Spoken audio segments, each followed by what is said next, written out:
Hi, Brendan. Thank you so much for joining us today. Today we have Rebecca Devlin and myself from HBA Dublin chapter, and it is our absolute pleasure to have this interview with you today. So I know you are the global finance lead at Accenture, and you've been there for a good few years, isn't it? Hello, thank you so much for having me. It's a real privilege and delighted to be with you today. I have been with Accenture 8, 9 years, I think, at this stage. So feels like forever in my heart, but a good long time, really good time too as well. But yeah, quite a bit of time. That's great. Rebecca Devlin is a marketing associate with KPC International, and I think this is the first time you're speaking with Rebecca. All our communications have been through email so far. So. Yeah. Yes, absolutely. Great to put faces to the names. Absolutely, yeah. Delighted to be a part of this interview. Actually, really excited about it. No pressure, Brendan. No pressure. Yeah. I didn't give you the memo. I'm going to be sending you questions in a minute. Okay. And I myself am a senior medical advisor at CRO. We're health data specialists, and we run clinical trials across Europe. So, I mean, this is pretty much the essence of the HBA. Rebecca Devlin and myself have totally different skill sets. We have, we come from different walks of life, but the HBA kind of brings us together. And it's been absolutely amazing to work on the HBA.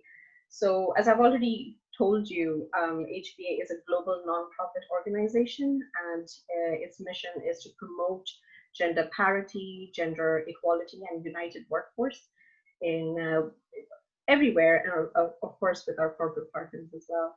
Now it was founded in the US a few decades ago, and within Europe we have about 12 different chapters.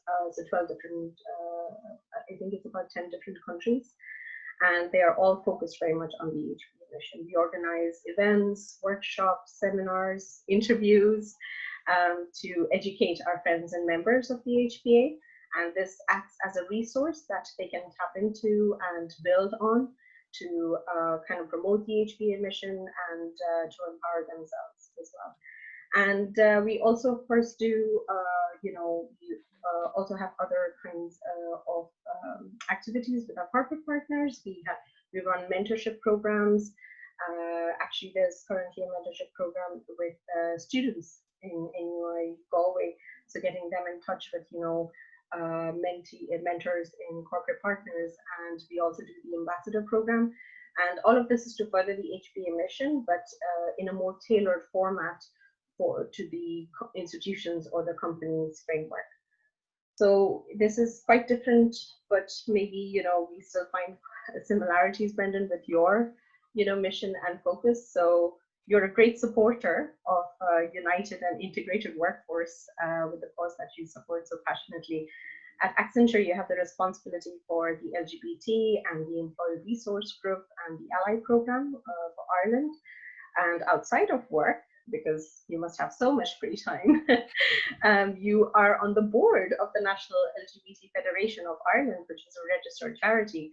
So all this sounds absolutely amazing, and that is why we wanted to talk to you today about the LGBT cause and its impact and success on achieving a united workforce in Ireland, and of course worldwide as well, but today we'll focus on Ireland. So I guess my first question is, when I think of LGBT, I think of the landmark, victorious marriage equality referendum of, I think it was in 2015. So we've just hit the 5-year anniversary, which sounds, it's been such a long time. But of course, that's not all LGBT is. So please tell us more about the Federation in Ireland and its role and its standing in Ireland today. Yeah, sure. And you're right. It is 5 years this year since the marriage equality referendum here. And actually, funnily, it is actually coming off the back of personally going around door to door knocking, campaigning in the marriage equality referendum, obviously canvassing for a yes vote, is actually how I came to be involved at the National LGBT Federation for Ireland in the first place, or the NXF for short, because what I was looking to do is find a way to give back. you know, I'm in an extremely privileged position, and I'm very lucky to do what I do and have the education skills that I do. And I wanted to figure out how can I use those skills to kind of give back to a kind of a charity or for not for profit. And it was actually just looked that they were looking for a finance person, and given that I'm a finance person, it kind of seemed to be a perfect match, but allowed me to kind of use my skills. I'm not very good for picking up the phones or cleaning up streets or things like that, so I was here like, this is something that's well within my skill set and I can use to give back to help out a charity. But the NXF is actually turned 40 last year, much like myself. So it's one of the older LGBT organizations in the world. And we're a charity based on an educational remit. And so a lot of the work that we do is around, so we publish a magazine called Gay Community News, or GCN, if any of you ever heard of it. Go check it out, it's on the website. It is the longest running LGBT publication in the world. And celebrated its 35th birthday, was it the year before last, maybe last year, if I remember right. So a really great, fantastic resource. It actually serves as kind of an outreach as well into kind of many parts of rural Ireland, as you can imagine, and a lot of the feedback that we get from kind of our readership is, you know, the magazine for many years has been a link for people to the community and the network, particularly where they're not living in the kind of main hubs like Dublin or Cork, for example, or Galway or any of the rest of the cities. And actually, I know some of my friends, I wasn't one of these because I didn't even know it existed, but, you know, who basically saw copies of GCN when they were very young, you know, early teenage years, and snuck copies of it out and went to read it in the bathroom. You know, and the world that we live in today is obviously very different to that time where it is, and the magazine has gone very digital and everything else. But a lot of the work we do is kind of around educational pieces in the magazine and on the website. And another wing of what we do as part of the NXF is we do research. So the last research that we published was around migrants, LGBT migrants in Ireland, and you can see the feedback there that we published that 2 years ago. And I think back in 2016, off the back of the marriage equality referendum, we published the second iteration of our Burning Issues report, which went into a lot of detail and has been used, and even our Taoiseach, our Prime Minister, for those not in Ireland, you know, has referenced the research that we have done that's been used to help shape government kind of opinion on these things. And so, you know, a lot of that research has been out there in terms of, you know, how is the LGBT community feeling? What is the mood? What is important to the community as well? And, you know, quite a lot of the things that came out of that, you know, hate crime legislation was the most important thing that came out of it in terms of the need from the community, followed by healthcare. Into health insurance coverage for trans people, kind of insurance policies. And then very quickly in third place was basically equality in the workplace. So a very strong mandate coming out of the community and the research basically on that one in terms of what we're finding. And you know, that has been helped to use kind of shape government policy and kind of been used as a good research tool because it is an Ireland specific piece of research. Our migrants report as well kind of went into a lot of the detail in terms of how migrants feel and, you know, the levels of exclusion that they feel as they basically kind of come into Ireland and society. And a lot of it is applicable elsewhere. And what you'll actually even find is that some of the research that Accenture just published last week or the week before, Getting to Equal research, backs a lot of that up. It hasn't actually moved the dial quite a lot in years. And actually, much like we're seeing kind of east and west to Ireland right now, is we're seeing LGBT rights being stripped in kind of some countries in Europe and, you know, across the pond, basically on the other side of the Atlantic, you know, a rolling back of equality, a rolling back of rights. And, you know, that is extremely concerning. And even this week, I think it was Turkey's Prime Minister or President has basically come out and basically said some really unpleasant things about the LGBT community. And so we're kind of in this, a lot of countries, particularly in Asia, Thailand is considering marriage equality as well at the moment. So Asia seems to be moving into a tide of moving towards equality, but a lot of European countries and others seem to be kind of going backwards in terms of equality. And the NXF is kind of positioned, and it's positioned itself here in Ireland to help push that agenda, not only here in Ireland, through, you know, we've kind of working with kind of Fintan Moorfield, one of the senators here in Ireland, and others on the hate crime legislation.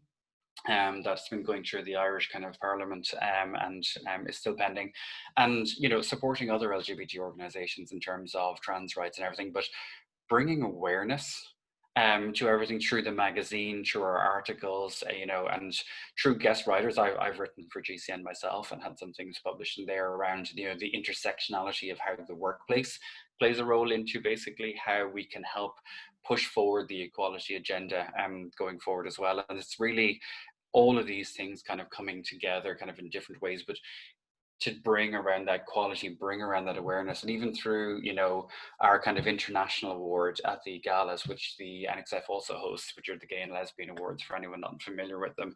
There's an international award basically for somebody in a different country, basically in terms of what they're doing.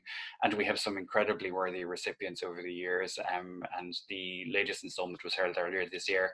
You can read all about the winners and the nominees kind of on our website, but really kind of going into those kind of countries where it's not really kind of acceptable, or it's kind of even worse, punishable by death, which is still present in very many countries around the world. God, yeah.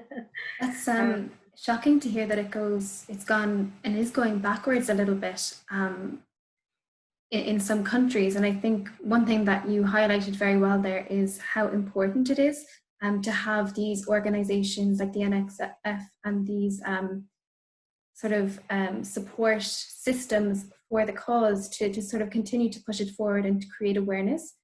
And I think one thing that would be really interesting to hear from you is, obviously, it was mentioned at the beginning that you're the lead for the LGBT plus employee resource program and ally program in Accenture in Ireland. And I think it would be really interesting to hear how you've seen those networks evolve in terms of diversity in membership and its role within the organization and company culture over the last number of years. Yeah, and it's kind of like, and Shrija, I think you mentioned all of the free time that I have, outside of my day job. My role is kind of we call it the Pride at Accenture, is the name that we basically give our kind of LGBT ERG in work. So I'm the lead for that, but I'm also the LGBT ally lead. And it's actually very interesting because the research that we just published last week is actually, 71% of respondents felt that allies make their work life better and more comfortable. And some of the research that has come out of some of the findings that have come out of the research are actually quite shocking, in terms of the numbers of people who are not out in work, and the numbers of people who are kind of still in the closet as we kind of go through that. And what we're seeing basically here is there's a huge gap between what people are feeling and what management think is actually happening as they go through a lot of this. And that is something that needs to be addressed. And I think this is where, we talk about kind of in a research, I think it was 32% of LGBT workers are still in the closet. And only, I think it was in the low 20% were actually fully out to everybody in work. And if you think about the impacts and the ramifications that has on LGBT employees, or people in general, and I remember doing this myself over many years, using gender neutral pronouns for my significant other, being very evasive in conversations when you come in on a Monday. How was your weekend? Where were you? What were you doing? Trying not to say that I was anywhere near, I won't name it by name, but some of the more popular Dublin nightclubs for LGBT people. But, being very evasive around, oh, I was here, I was there, I don't really remember where it was, oh, nothing really to tell. And that takes a lot of energy and has a huge mental impact on people. And what we've actually found as we kind of go through this is, a lot of people are not out. And those numbers, even since the burning issues to findings, the latest Accenture research has found that those numbers have actually decreased in terms of the number of people who are out to colleagues in work. And the way that we look at it, from an internal perspective is, equality is non-negotiable. We always say that, and, you'll see that in a lot of our kind of media stuff. But what we actually find, as the importance of both the networks and the ally programs that we run is the allies basically kind of make work a better place for everybody. And, you know, and what we found in our report is, for example, or in our research, is there's this group of people we call the culture makers, who tend to be younger, more gender diverse people, who are ahead of the curve a lot of the time in terms of basically promoting inclusion, diversity, not just in the LGBT space, but across the board. And they're the ones who actually drive that culture of change. But actually, what actually help is you actually change the culture of an organization. So, you know, I've seen in the past, you know, and you kind of hear a lot of, from pride parades, for example, corporate washing of the pride parades, where some companies at a particular time of year, usually in June, basically throw money at being in the parade or sponsorship of an LGBT event around that time, and then are completely silent for the rest of the year. And what we need to do is we need to make sure that we're kind of giving these culture makers a voice and giving them the support and the freedom to help change the culture internally from the bottom up, but also giving, from a leadership perspective, a top-down view basically of support to show that not only are we really trying to do this, but also that we as leadership and as management are supportive of this. And this is something that we need to do, and it's absolutely something that needs to change as we go on this journey to make sure that you know, everybody is feeling included, and that extends way beyond just kind of the LGBT sphere, but it is both the ERGs that allow kind of new joiners or people coming in, like I was in Accenture, you know, 8-9 years ago, to come in and truly be themselves. And I've actually seen it firsthand, you know, and I don't know if you've ever seen, I'm not wearing one today because COVID and working from home has done away with me the need to wear my lanyard. But even something like as small as the lanyards that we wear around our necks that are kind of, you know, LGBT ally written on them, you know, I've seen kind of graduates coming in for interviews. I've seen new people coming in for interviews, and they see the lanyards on the receptionists, on the recruiters, on the hiring managers. And I've seen them come in and you actually see them physically relax. And it's often a conversation starter in terms of like, what does that actually mean? And people start talking about what that means. And you know, it's in our culture. You know, it's not, you know, we're not just wearing it for the sake of wearing it, because, you know, rainbow colors go with everything, as I'm sure we all know. But it is a case of you actually physically see them relax, and actually then they start to actually be themselves, as opposed to, and you know, interviews can be stressful enough, and you're putting in a performance, if you want to call it that, in your interview to be the best version of yourself. Whereas actually when you see this, people can actually be the true version of themselves while actually being the best version of themselves at the same time, and not be concerned around, oh my God, what did I say? What phrase did I use? What pronouns did I use for my boyfriend, girlfriend, or other? And you know, that really helps. And what I'm seeing a lot of through the ERG is that more and more I'm seeing people coming out and work first before coming out in their personal lives or in the background. And a lot of people, and you know, we're a very kind of diverse company from a kind of a multicultural ethnic background, etc. And quite often a lot of people are coming into work, and work is the only place they can truly be themselves, because they come from a religious background that's not tolerant, or a traditional background from whichever country they're coming from. It could even be in Ireland, you know, and their families or their friends may be less accepting. And actually they're finding coming out and work is actually easier, because in the ERG we have a trusted space where people can be themselves. And it's something we regularly touch base with in terms of our kind of core network, in terms of, you know, should we open this up to more people, or do you want to keep it into just the core ERG membership, so that basically as people are coming in and they're getting used to being themselves and used to being out and work, before they're comfortable to take that bigger step and that next step in terms of outside of the ERG, people start to filter out and find out. And it's very important to create that safe space for everybody, but that it's a genuine safe space and not just, you know, something to tap into from a gossip perspective or something else. And the allies help support that view. And you know, even recently, you know, I've had situations where people in lockdown are starting to kind of realize or come to a realization that actually, you know what, I might actually identify as LGBT. I'm not sure, I'm just curious, trying to figure it out. But actually in some instances I've seen they've gone to their allies to have these conversations, which really shows you the importance. As an ally, you don't need to know everything, and I won't ask anybody, including especially not myself, what are all of the letters in the LGBTQ2IA2 acronym, and we keep adding to them. And it's to be aware, it's to watch for your own bias, to watch for your pronouns, to not assume or presume that just because what you see before you may look like a cisgendered male, that I actually am straight. And I couldn't tell you how many times I've been asked, do I have a wife? Am I married? Do I have kids? And all the rest of these things. It's just for all of us, and the allies help make that happen and push that. And we have some truly, truly fantastic allies, both inside and outside of work, who really help make that journey easier for everybody else.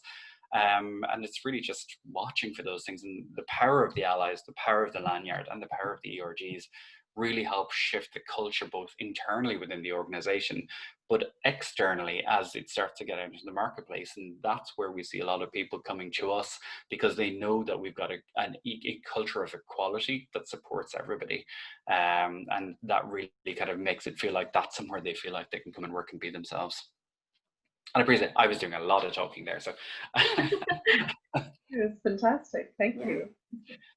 Yeah, very interesting to hear the effect that it has, like having these ally programs, and even something as simple as the lanyard.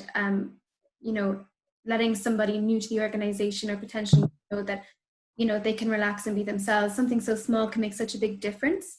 Yep. I suppose my final question would be sort of related to what you've already touched on, I guess, in terms of corporate involvement in the LGBT plus rights movement. I think for many of us, and from what you've just said, perhaps this is just surface level then, that we've seen a huge increase in corporate support and involvement in the LGBT plus movement over the last number of years. And has this played any role, do you think, in furthering the cause outside of the corporate world? Or do you think that there's a lot more to be done? Like you mentioned, some support is for the period of Pride Month, and then sort of it goes back to regular culture for the rest of the year. Yeah, and I think it does, and it really depends on the country and the location in terms of what you can and you can't do. So if you're going into kind of certain countries, shall we say east of here, where it is still illegal, we have to be very careful as corporates that we're not putting our employees in danger.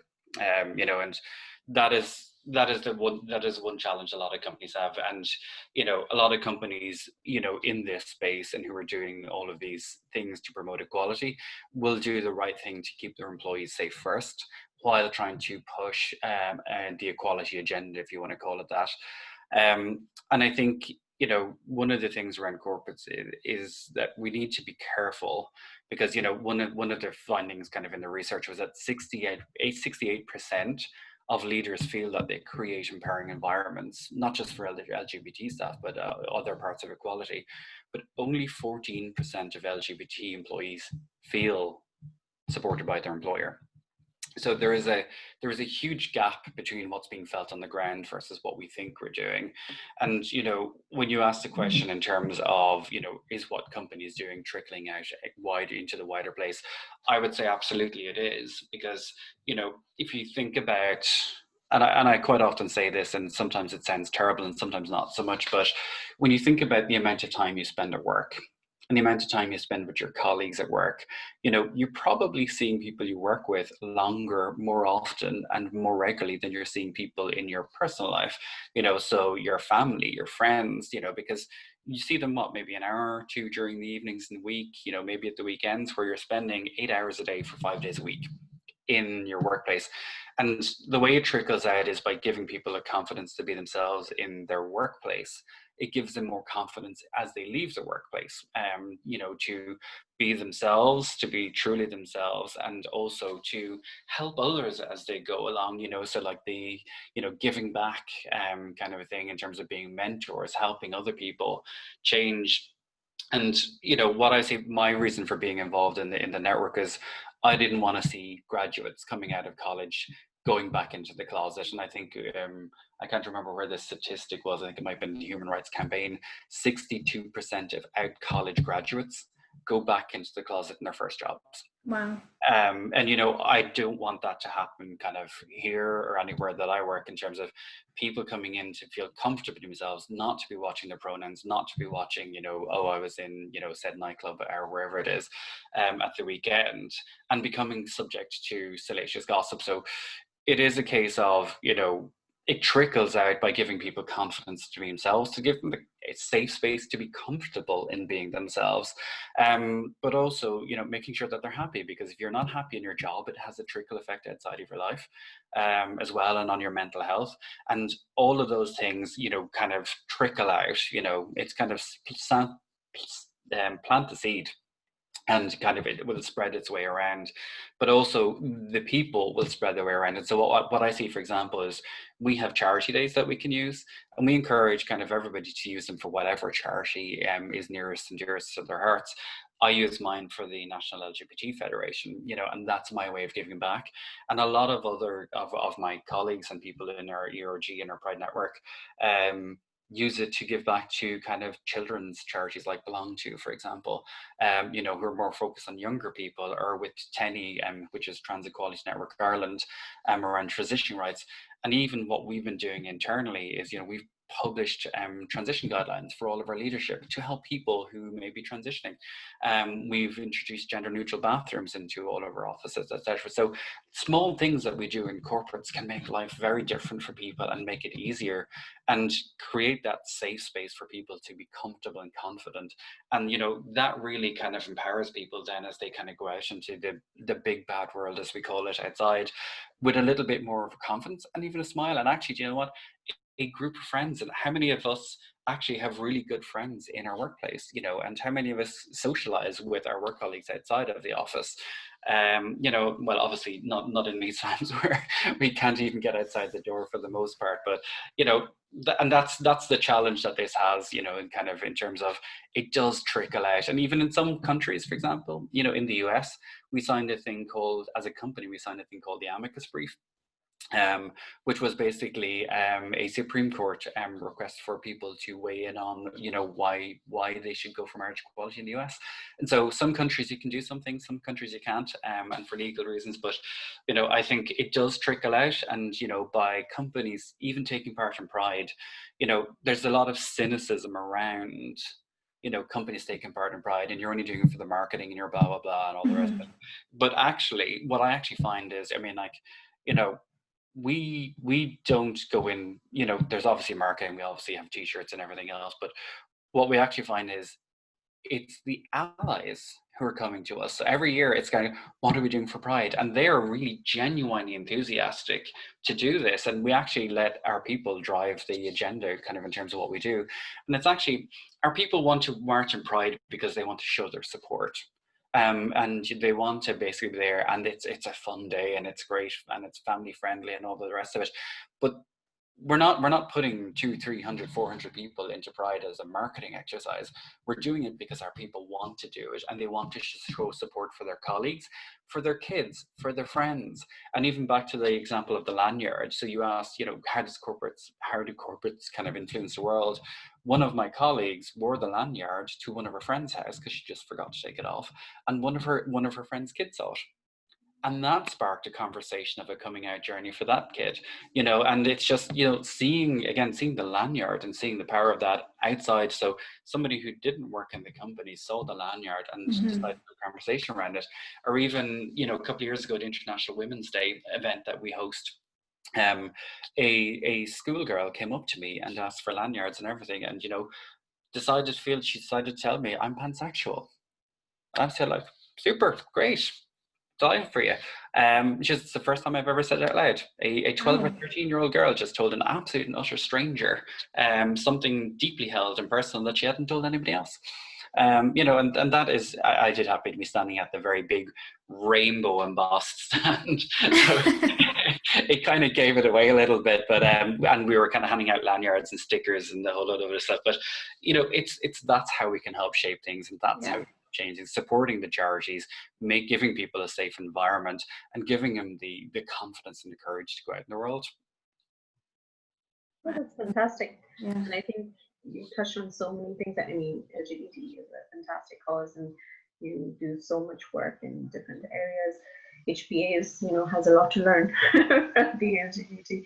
But I think what I like is your first and foremost thing there is to raise awareness, to educate people, people who could be part of the LGBT community, or people who could be, just friends, or may not know about the LGBT community. And then all the resources in terms of allies, or support programs and events, workshops, it's all there to support them, to educate them. And I guess there we do see similarities with HBA, because at the end of the day there is a mission, but people might want to interpret the mission the way they want to see it. Gender equality or gender parity in one workplace may not be the same in another workplace. So it's about, you use the resources, but whatever helps you, empower yourself within the workspace. And I've seen that myself as well. There are a lot of skills that I've learned through the HBA that I don't think I would have learned within my own field. And it's kind of nice, it's refreshing to learn something new and then to be able to bring that back to my company as well, and to adapt it, so that it fits. So yeah, and I guess this kind of brings us into the final question we have for you today, which is to do with the event, the big Pride event. Because I mean, when I think of LGBT, I look forward to when I used to live in town, I used to look forward to the Pride events and the parade. And I don't know, I think it's out of fascination, because I loved this aspect, and I loved that Ireland celebrated it even before marriage equality referendum and everything.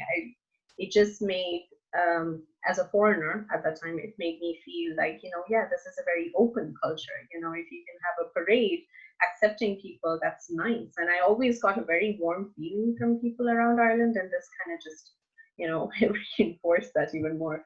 But anyways, talking about events, I mean, this lockdown is first time most of us are even dealing with this lockdown, and it's completely changed the way we live, we work, we socialize, but it still hasn't actually deterred us from staying connected. And this is a huge, well, thanks to technology, really. But fortunately, we had so many HBA events, and we were able to transfer them onto a virtual platform. We actually even started tailoring our events calendar so that we would have more mental wellness events, or more connected events. So even simple things like coffee mornings or book club or yoga, things that may not have been part of the calendar before lockdown. So it's really allowed us to kind of stay connected with members and friends of the HBA. And I just wondered for the LGBT, I mean, I think this is prime Pride time. So I heard that, or I read that the Pride event has gone virtual. So do you know, or can you share with us how easy or how creative you needed to be to enable this kind of transition to a virtual platform? Yeah, and probably to the first point you're making there, the one thing I'd say is to everybody is we're all on the journey towards equality, and some of us are just starting, some of us are a little further along the curve. Everybody is on that journey to get to it. There's no final end destination right now. We're all working towards this, and what I'd say to everybody is, start. Little steps, baby steps is pretty much all you can do to kind of get there. But I wouldn't look at particular companies and say, oh my God, I mean, like, they're perfect. Nobody's perfect. We're all on a journey. We're all still learning, and we're all still going through this journey together, actually. And many of us actually come together in conversations like this one to share practices, experiences, things that we do. I steal some stuff from other people, they steal some stuff from us, and we all do it to try and make, our world and environment a better place. And that's what we're here for, and that's what we're trying to do. And to the point of the question, the challenge is the difficulty. And if you think about some of the things that I've been talking about as we've been going through it, people coming into the building, seeing the lanyards, all of these things, you know, the meetups, the comfortable, safe spaces that we do. So we have a monthly kind of meetup that obviously hasn't been happening because we've been in lockdown. Pride didn't happen in the march through the streets of Dublin or any other country for the most part because of the lockdown. That creates its own challenges for everybody to move digitally. You know, I understand some of the things that the Pride Committee were doing to try and get Pride up and running this year, and a momentous task to turn it into a digital event. And actually there was a World Pride digital event that actually happened on the 27th of June that Ireland and Cork and others all tapped into, had their own events, which were, I don't know if any of you saw them, but, you know, many good stories, many interviews, you know, a lot of color, and there was musical performances from kind of people as well, you know. And I see personally myself in terms of, you know, you go onto Zoom calls, you know, to kind of have we've tried to move our monthly meetups to Zoom calls with varying degrees of success. And again, this goes to everybody's on their journey. I'm a bit of a technophobe sometimes, but it's difficult because, you know, in a normal meetup where you might have a group of us, you splinter off into little groups and you're kind of having the conversations in your little safe spaces and your sub-safe spaces and, you know, the whatever else you're doing. That's harder to do when you're on a Zoom call or something like that, because, you know, it's a case of, it's harder to read the social cues, you know, that you can do in person. It's harder to kind of those things, you know, and somebody might, you know, I wanna have a conversation with you, but I'm not going to do it while these 17 other people on the call are listening, because, you know, that's just awkward, or I might be a shy person. So it's a big challenge to kind of move from things that we did very well, all of us for the most part, in person, assuming we're all nice human beings, of course. But it's harder to move to that, and it's harder, particularly like with the new joiners. So onboarding remotely, you know, and how do we kind of make sure that people are feeling supported? How do we make sure that they're feeling, you know, valued and all of the rest of that? And a lot of this has moved digitally, and it's a challenge to move digitally. And it's, I think even 3 months in, 4 months in, people are still trying to figure out, how does this work? How many board games or charade games or table quizzes have you attended on Zoom? Everybody has embraced this almost, and they're trying to make fun ways to do it. And then it's got, you get to a point, is that if I have to go to another Zoom quiz again, I swear. But you know, it's how do you do that? How do you make it work? And that can be a challenge. And you try and figure out ways, and you try to read things to make sure that, you know, okay, look, I'll do a one-on-one connection with somebody. But the things that we can all do, you know, and I was on a session we belong to, is we can move the conversation digitally. So GCN, for example, the magazine the NXF publish, have been hosting these kind of weekly events in terms of conversations with discussions with people around various topics. So, you know, 5 years on from transgender recognition, you know, we're having conversations around that. So a lot of the conversations have moved online, but actually, interestingly, they've become more accessible.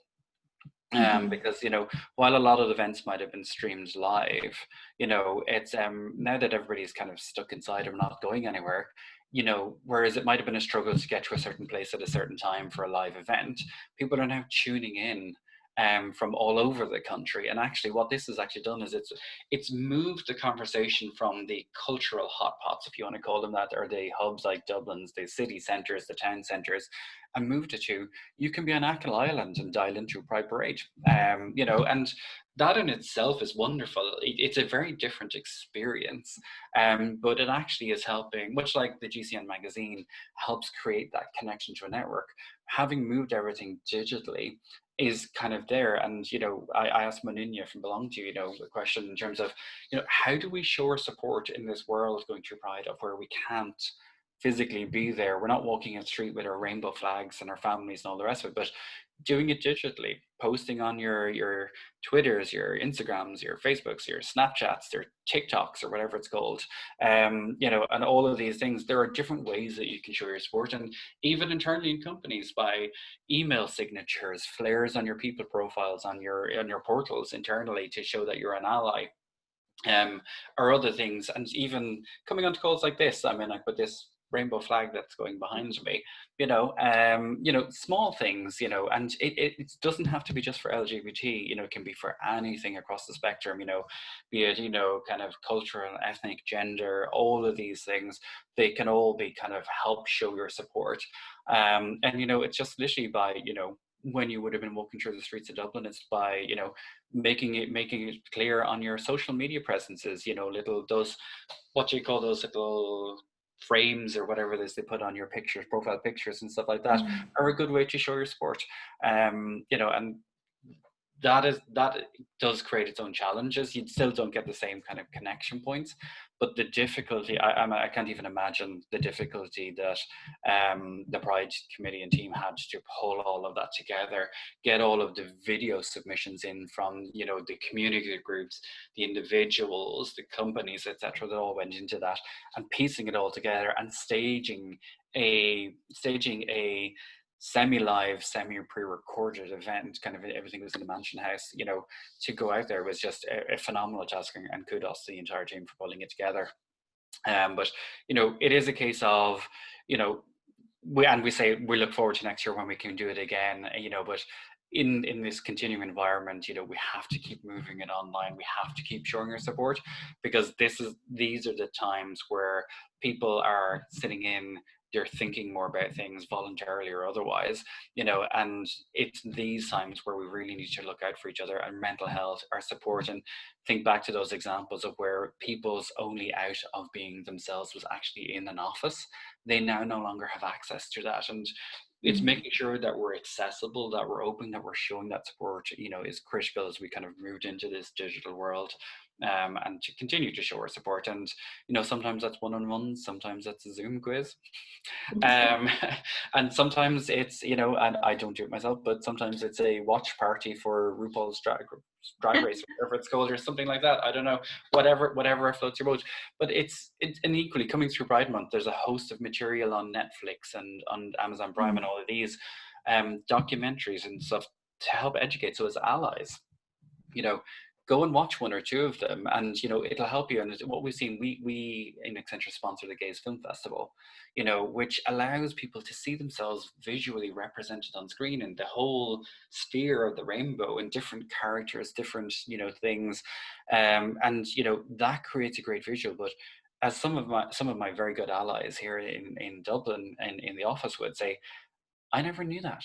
So by watching it, like even the shorts, 5-minute shorts that Gays put on, watching was like, I never knew that. I never realized that's what people go through. I never understood this until I watched it. So, as part of being an ally, it's kind of go onto Netflix, go onto the Gays website, hunt these things out, have a look at them, educate yourself, because it's very difficult to put yourself in shoes that you don't have a connection with or you can't understand. And that's the good thing about being an ally is, you're willing to learn, you're willing to challenge, you're willing to support, and you're willing to speak up. And you can still do that in this virtual world in different ways. No, and that's absolutely true. And I think I'm going to come back to the, very powerful comments you made. Everybody is on a journey, for equality in their own way, in their own surrounding. And it's it can take a lot depending on the kind of journey you are on. So it's great to have this kind of support, obviously, in the outside world, but even during lockdown, to have a virtual platform where you don't feel like you're alone on the journey, and maybe to educate yourself, to support yourself, or to find out who else is on the journey. So yeah, no, that's absolutely. Yeah, and you can visit some of the websites, and it'll give you like there's some of them have the A to Z of what the phrases mean. And like I will profess, I don't know everything, and I'm learning every day, and sometimes I get it right, sometimes I get it wrong. So we're all very much on that journey, and it's just as long as we continue to learn and kind of move together, that's where we'll kind of get to that, as I'm going to say, end goal, even though I said earlier on there is no end goal, but that's how we move along that curve and that journey to basically to make sure. And we also use, and so for example, we can use our allyship for LGBT to branch out into other areas of support, whether it's, ethnic, cultural minorities, disabilities, gender, take the allyship. You don't have to just be an ally for one thing. you know, and how do you interweave that support for all things that are basically equality related? And that's something that I think we can all use and learn. And, you know, that becomes a challenge. We do have fights sometimes over, you know, how many different types of lanyards can you have? And, you know, we split ours so that we've got mental health on one side and the LGBT on the other side, but there will always be something else that will want a lanyard and to take that space. So healthy competition, shall we say, but all of us moving in the right direction, and it's making sure that we're kind of all on that train together. Yeah, absolutely. And I guess for me personally, and I guess I speak for Rebecca as well, this has been a very we've learned a lot about the absolutely exactly, yeah. So it's been an absolutely refreshing conversation, Brendan. I mean, we do so many events and, you know, workshops all focused on the HBA mission, and I understand the LGBT and the HBA are, you know, they have different missions, but it's so great to see, as you said, you can be an ally for anything, and, you know, there'll always be overlap. If you think you are working at a perfect company, or if you think you're a perfect person, it's almost like you've given up trying to find new ways to, you know, maybe push yourself a bit more, to learn something new, to help a little bit more. So I think it's great to see, you know, how different programs and different missions still have the same kind of outcome that we all desire, which is equality in a united and empowered and happy workforce. So thank you. I guess thank you so much, Brendan, for speaking with us today. And it's been great. And I personally will definitely be looking up more ways to support, you know, different goals, different missions, and different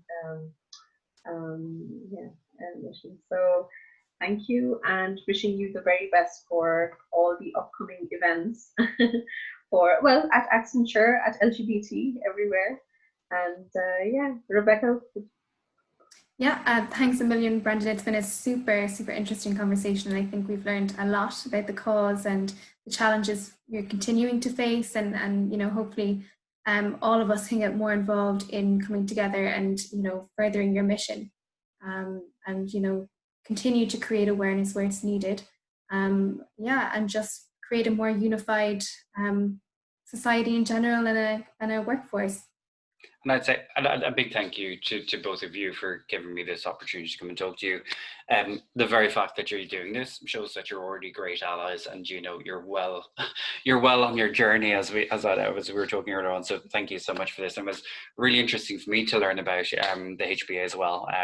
You know, it wasn't an organization I was familiar with before, but now that I am, I will keep a watch on it. Great. Well, the pleasure is all ours. No, thank you. It's been it's fun having a conversation and finally seeing your faces. Thanks. All right, Brendan, I think we'll let you go now before you start quizzing us on anything. So have a good day and a great end of the week. You too. Thank you very much. Bye, guys. Bye. Bye. Bye-bye.